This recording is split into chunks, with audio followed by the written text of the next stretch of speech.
নমস্কার, আমার আজকের নিবেদন কবিগুরু রবীন্দ্রনাথ ঠাকুরের লেখা নৌকা যাত্রা। মধুমাছির ওই যে নৌকোখানা বাঁধা আছে রাজগঞ্জের ঘাটে, কারো কোনো কাজে লাগছে না তো, বোঝাই করা আছে কেবল পাতে। আমায় যদি দেয় তারা নৌকাটি, আমি তবে 100টা দাঁড়াতি।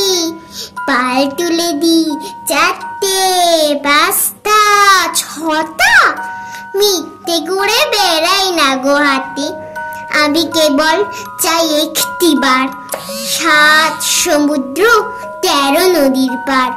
তখন তুমি কেঁদো না মা যেন, বসে বসে একলা ঘরের কোণে। আমি তোমা যাচ্ছি নেকো চলে, রামের মতো 14 বছর বনে। আমি যাব রাজপুত্র হয়ে, নৌকো ভরা সোনা মানিক বয়ে। আশুকে আর শ্যামকে নেব সাথে, আমরা শুধু যাব মা 3 জনে। ভোরের বেলা দেব নৌকো ছেড়ে, দেখতে দেখতে কোথায় যাব ভেসে।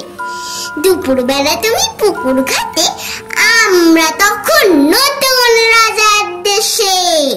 পেরিয়ে যাব তীরপুণ্যির ঘাট, পেরিয়ে যাব দেপান্তরের মাঠ।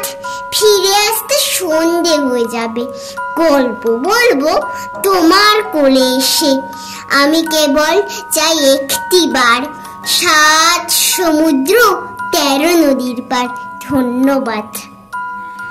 তোমাদের যদি কবিতাটি খুব ভালো লাগে আমাকে কমেন্ট বক্সে অবশ্যই জানাবে।